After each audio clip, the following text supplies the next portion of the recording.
Our podcast is on your journey in music and how you got to where you are now.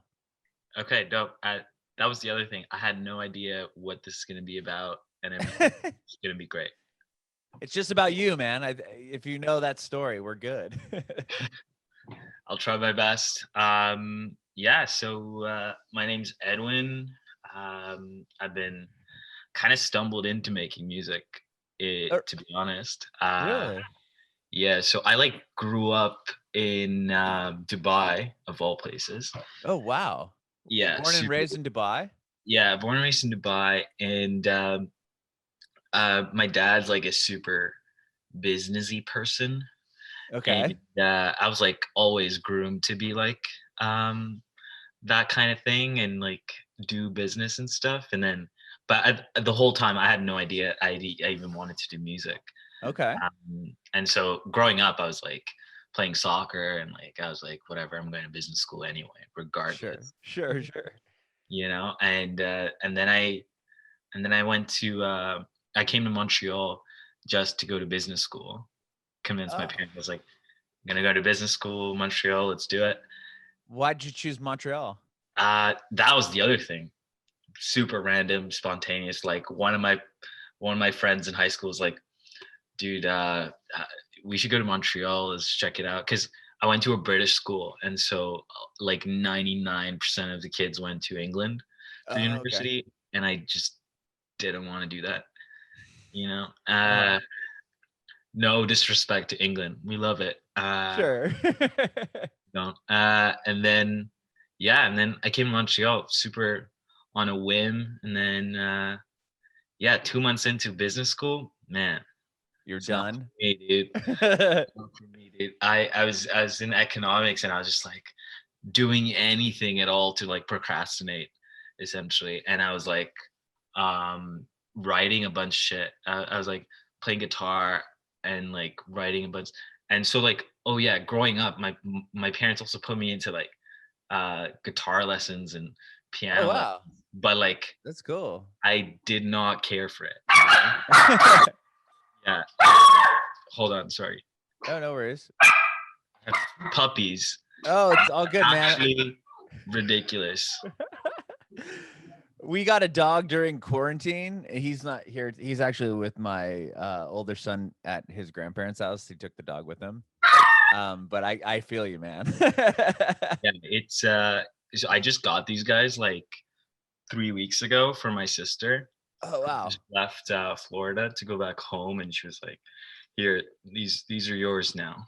And I was like, oh my God. These are yours now. Yeah. And it's been great being a dog dad. I went from living alone, from having a girlfriend, breaking up right before the pandemic, to then being oh, I'm fully alone for this pandemic. Oh, man. And going through 11 months of being so I guess I'm soul searching, baby. Sure. Oh my gosh.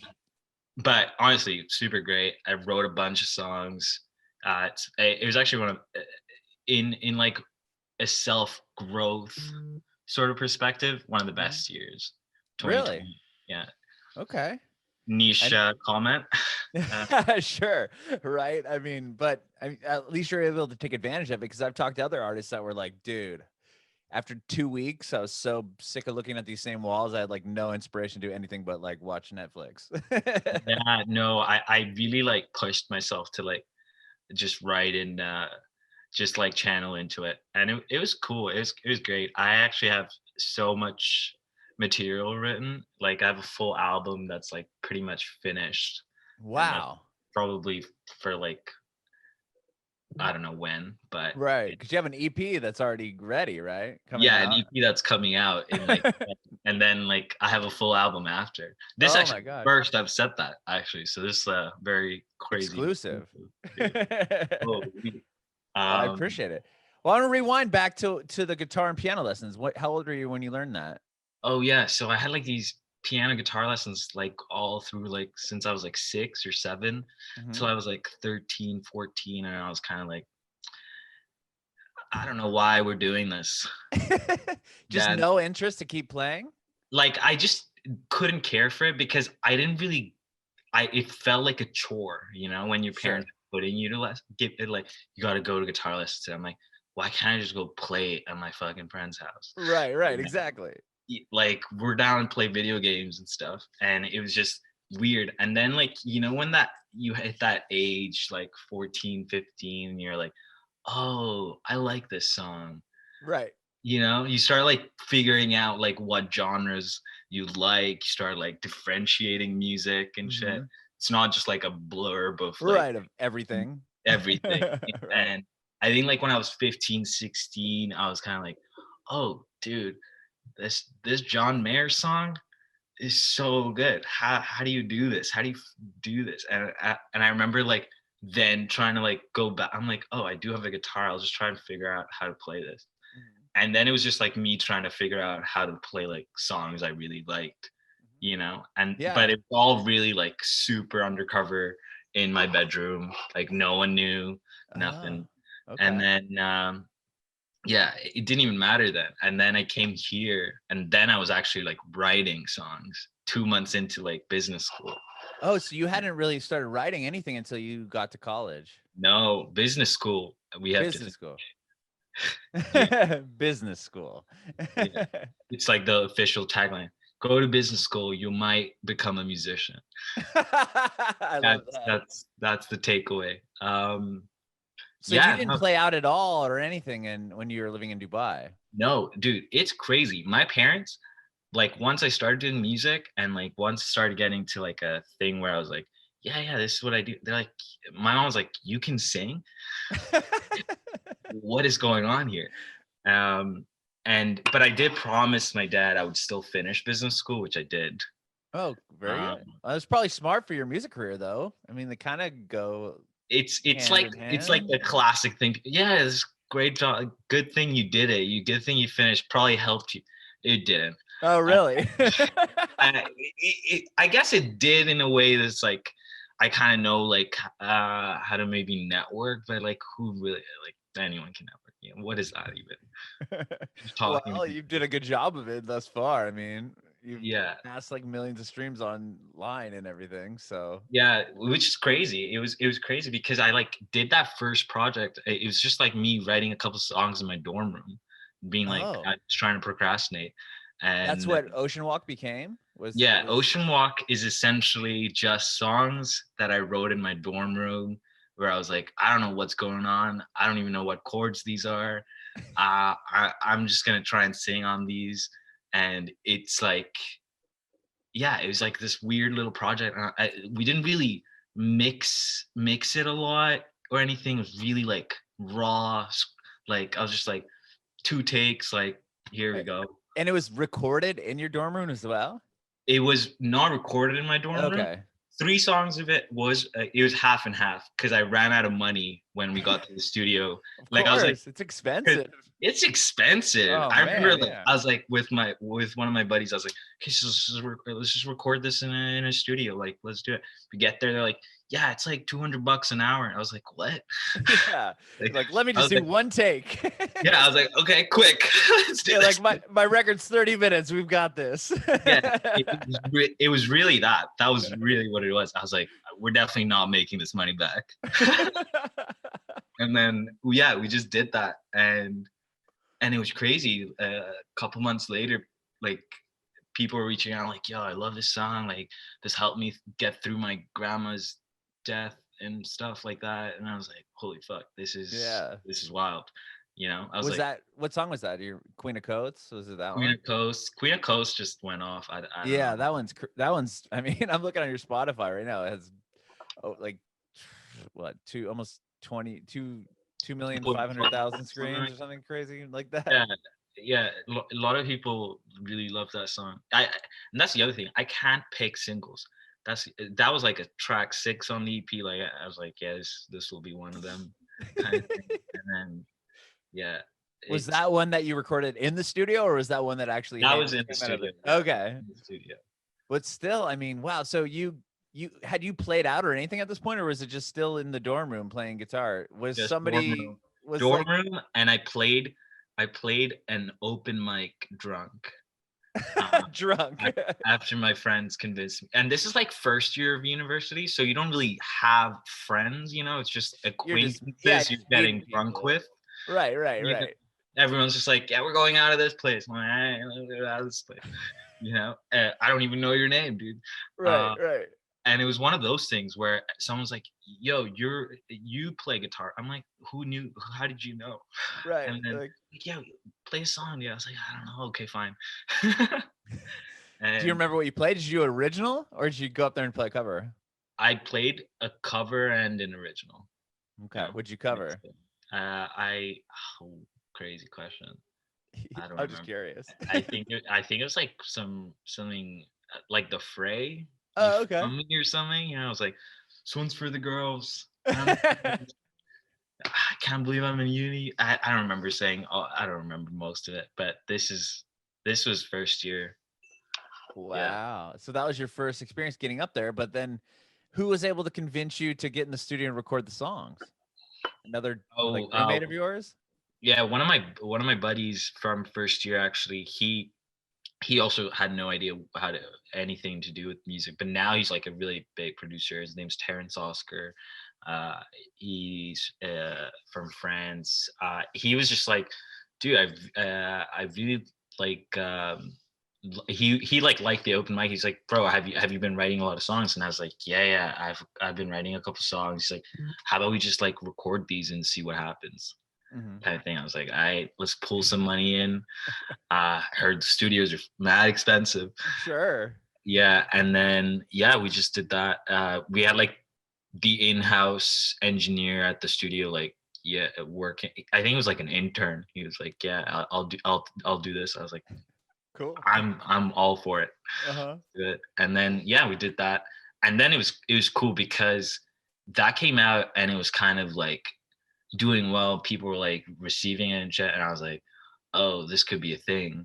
Mhm. And then I was like telling my parents, I was like, yeah, so I dropped this thing, and they were like, I don't know what you're doing. Right. Like what? You just left. You just left home and you're just doing absolutely random stuff. Um, yeah, and then I was like, okay, I need to write more. But then I realized to write more, I had to like I had to have something significant happen, or Mhm. like I Oh, needed like to channel inspiration or something. something? Yeah, Sure. and I wasn't getting anything until like later, like late 2016, 2017. I went through a breakup. We love those as Mhm. songwriters. Always Uh, good inspiration there. yeah, and so I did. So I wrote another EP called Cold Nights, which was like purely just a breakup EP. Mhm. I was like, let's drop this guy out. That guy did pretty well too. But then at this point, I was kind of like really dipping my toes into like, I like made more. I like met more people in like the industry, and like there was also like a couple of promoters that wanted me to play shows and stuff, and there were like people coming out to like these shows and shit. So then it was Yeah. like, okay, this is like a thing. And I was like, yeah, I'm just trying to finish uni right now, and then like we can go full out. Uh-huh. Well, And real quick, back to the first EP with Ocean Walk. When did you start seeing? I mean, you put the record out and you put it up on Spotify. Like, when did you start seeing the plays come through? Was it pretty organically, or did? yeah, so I put it out on. So we were figuring out how to put it up on like distribution stuff. Mhm. This all like these are like two kids trying to figure out anything from Right. scratch. And we put it up through a distribution called Zimbalam. Do you even know that? I do not. I hadn't Exactly. heard of I don't that think it one. exists anymore. They Okay. were like, you have to transfer your catalog because we're shutting down. Oh wow. I think that was like 2 years ago, and I was like, true, this shit is on Zimbalam. And Yeah, I I've didn't never like, heard of what's there's another one that you can do that too. And I'm blanking now where you can put it up and try to get bloggers and stuff to pick it up. And I yeah, don't remember right now. I'm yeah, blanking, and but I remember I transferred it to TuneCore, but I think it kind of started getting more traction because I like put it out and it was obviously dead. It was just like your friends and like family saying like, yeah, dude, I listened to your song. It's really good. And I'm like, Right. is Cool. it though? Well, I mean, you found out that it was. Like, did it once you got it on that, what was it called? Zimba what? Zimbalam. Zimbalam. Once it was on there, did like bloggers grab it? Like, how did people start hearing it? I started like kind of cold emailing like a bunch of like YouTube channels and stuff. Oh, Just like I was just like, you guys are posting these kinds of songs. I will be shook if you don't like this song. You know, it was just that was like my pitch. I was that's like, I'll be awesome. shook if you won't like this song. And so it just got on a couple of like cool YouTube playlists, like channels like mostly strings and wave of good noise and a couple things, and then Mhm. those like I guess transferred onto Spotify, and then it got onto like Spotify algorithms, I guess, just because Yeah, like people listening to these songs on these channels and then going to Spotify and trying to listen to them, and then Spotify, I guess, just picked it up from that's there. amazing. Yeah. So with that, did once the success of that song and that record started happening on Spotify, was that when the managers and promoters were kind of coming after you? Yeah, for sure. Okay. Yeah, for That must sure. have been pretty exciting. Like, whoa, this is like a thing, like a pretty validating moment, I would think. Yeah, definitely, definitely exciting, definitely validating, and but it was also like very like sketchy because I felt like a lot of people just came up so out of the blue, like asking for like oh let's do this, let's do that, and I was kind of like, okay, we need to really like settle down and really figure out what are the pros and cons of all of these Sure. The and business school coming into play. mm, and, And you and it was thought you didn't use it. yeah, it was all there. It was always there. But it's crazy because I think with the industry, there's no real like straight plan, you know? Like there's no Mhm. like, yeah, you just do these things and you're good to go. No, Mhm. it's like Sure. really like trial and error. Like, let's see what happens with this release. Let's try this release with you guys and see what happens. And then like it doesn't like you set like a sort of standard in your head, like I want like at least that kind of like validation from it or something, Mhm. or like I Mhm. want some sort of response that is greater than my previous thing that I might have put out through someone else or myself. And if you guys can do that, then obviously that's a success. But Mhm. then a lot of people come up and say a lot of crazy shit that might happen, and Right. like You're 2% gonna be a happens. star. 2% of that happens, and you're kind of like, okay, so this is what the industry's like, Got you it. know. And that's Yeah. like the biggest lesson, I think. Like everyone just thinks it like you can't just hear everyone for what they say and just be like, okay, perfect, this is what's Mhm. happening. Mhm. And like it never goes like that. Yeah. Yeah, so it was a lot of like uh trial and error of like trying to like gauge how people figure it, like release things and like support you. And then yeah, I think now it's like I'm at a pretty healthy level of like knowing what's going on. Mhm. Mhm. And so once these people are contacting you and, booking agent or, promoters and all that, you put out Cold Nights, and was that a record you put out on your own again? Was that an independent album? Yeah, I put that out myself again, because that was pretty like soon after, like the next year, after Ocean Walk, Mhm. sort of. And then I wanted to put that out myself too. And then a song from that also was like received well, Colder. Mhm. and and then it got like pretty hype. Then yeah, and for some reason I had a lot of listeners in like London, Oh, cool. UK, and then I pulled a bunch of money, got a promoter, linked up with a promoter there.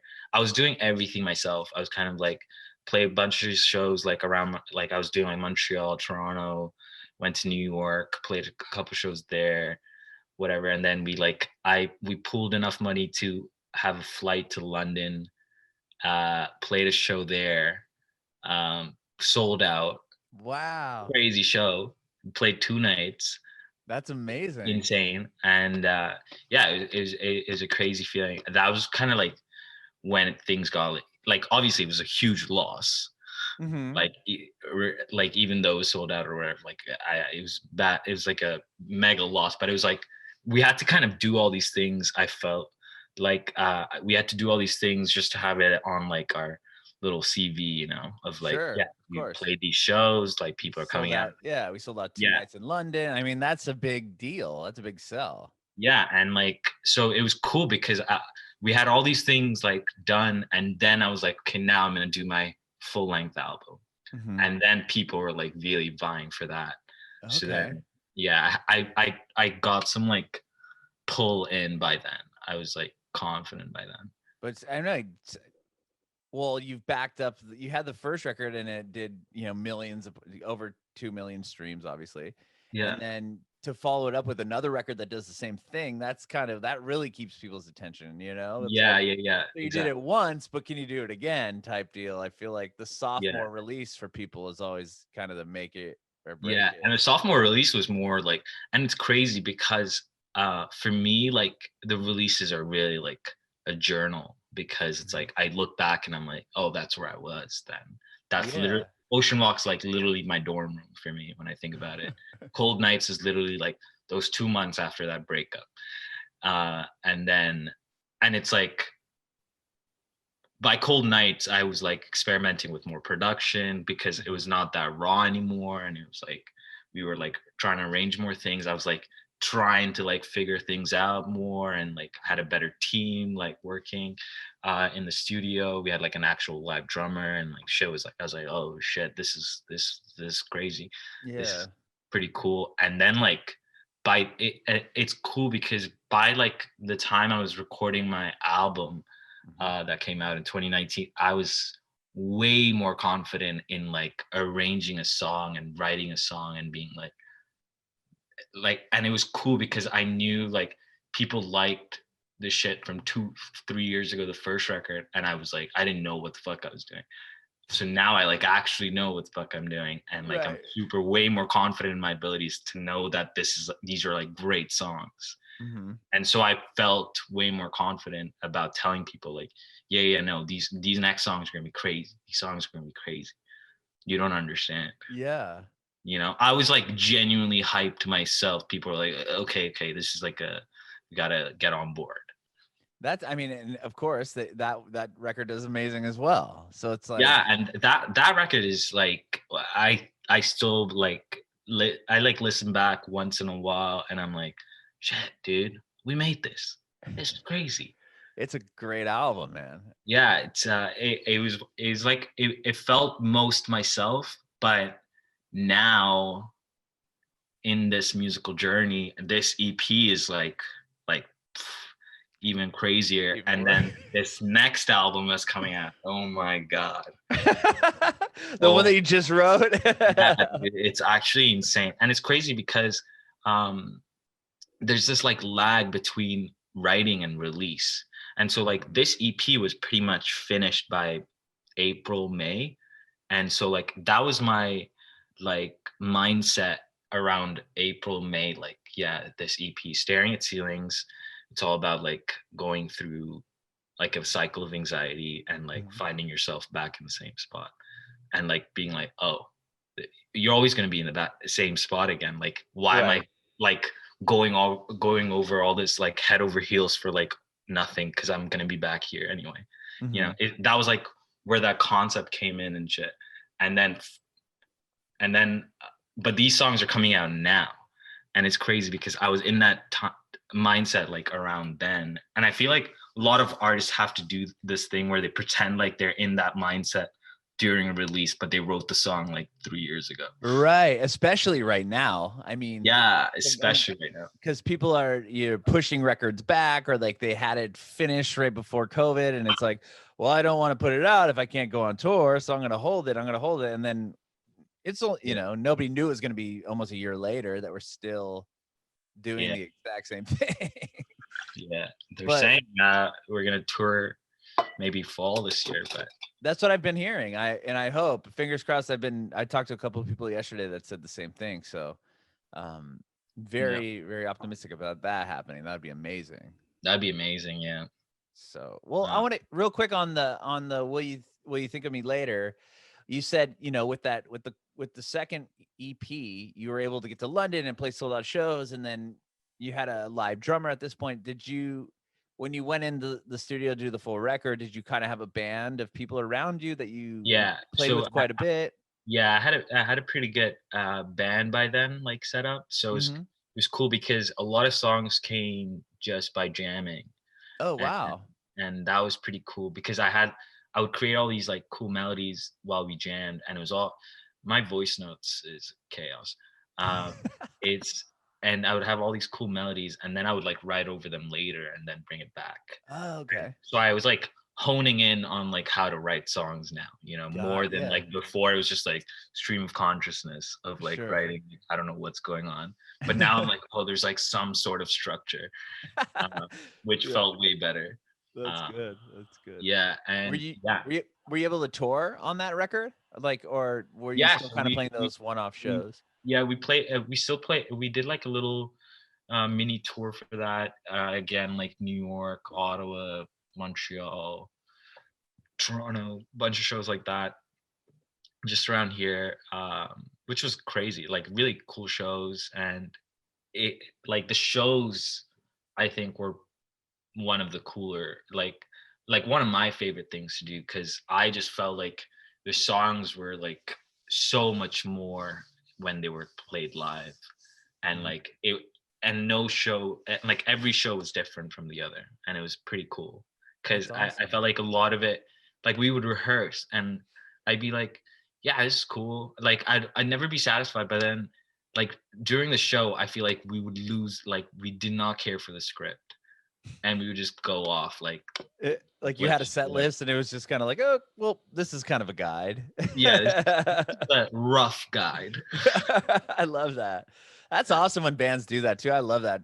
Especially now, like I was, when you could actually go to shows, I'd be the guy that was like kind of looking on like setlist.com to see like, okay, what did they play 3 nights ago?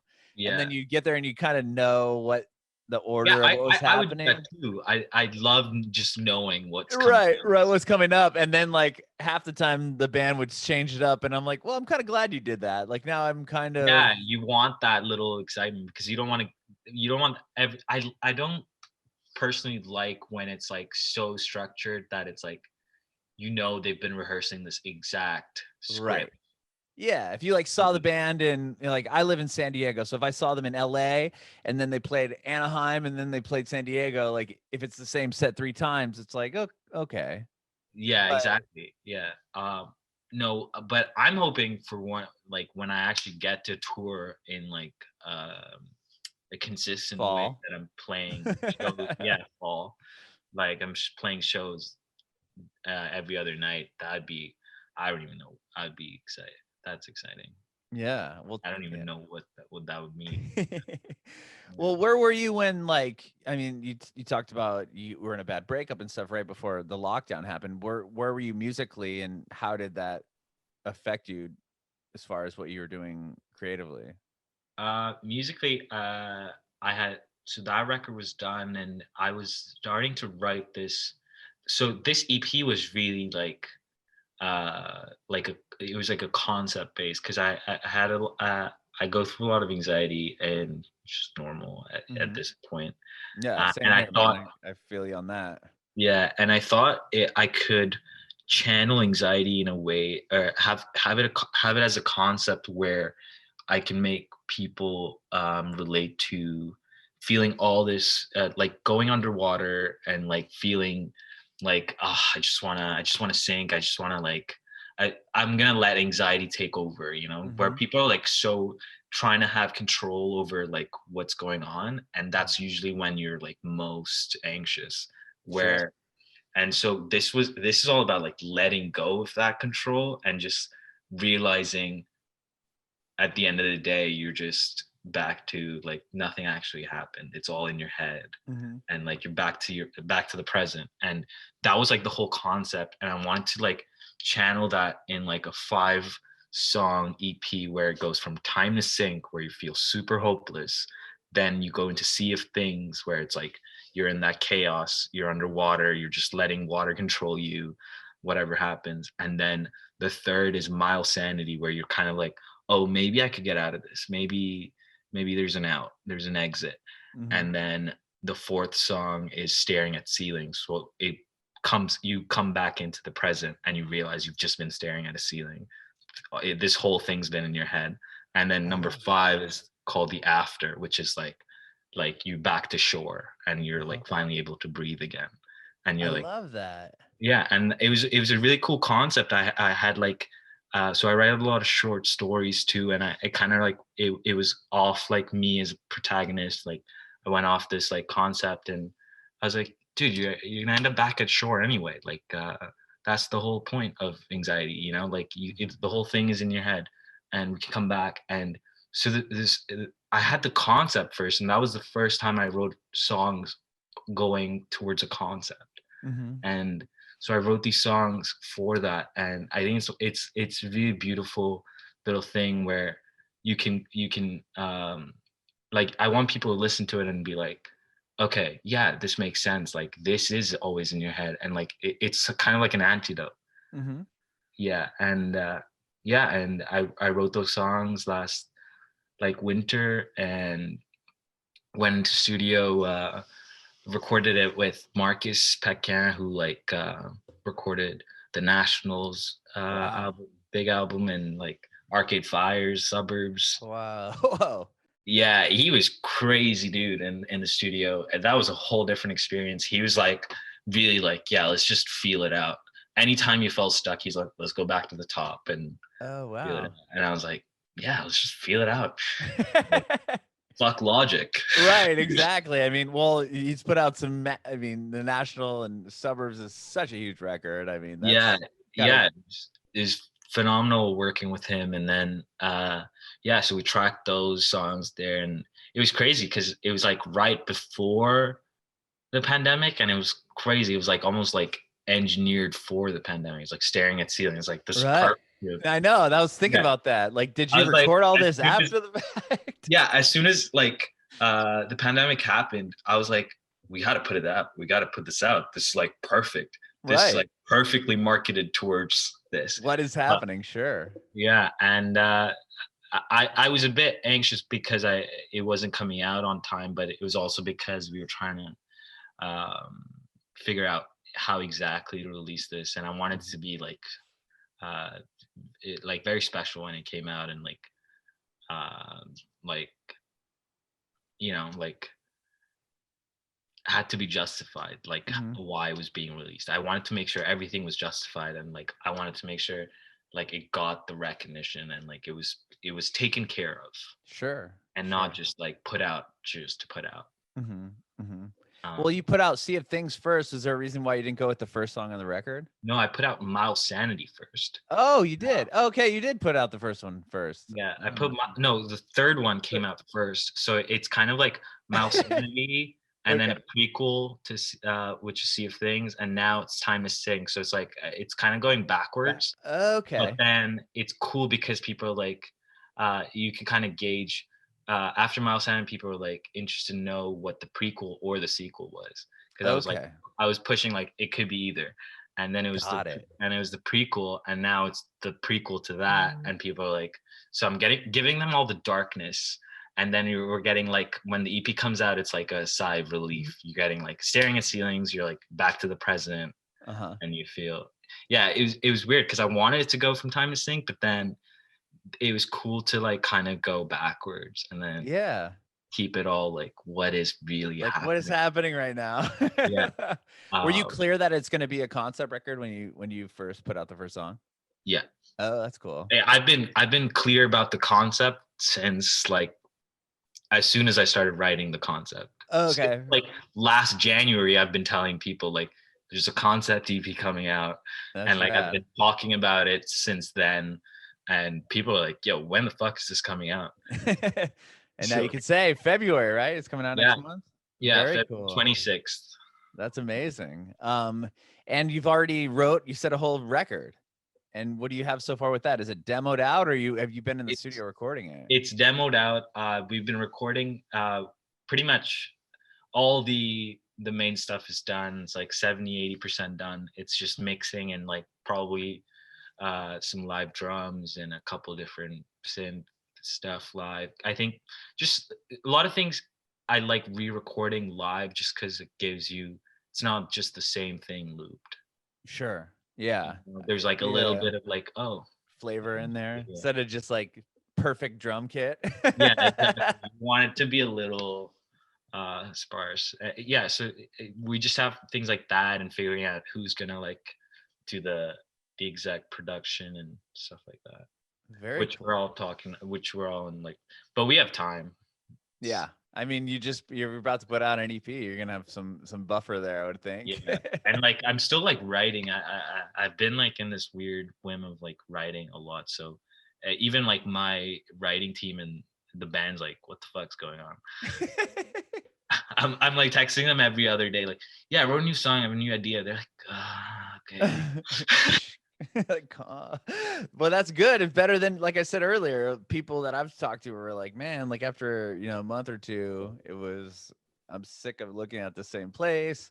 I can't get inspired. Like, I can't tour. So why am I gonna put a record out? So it's good that you're able to yeah, I think all that.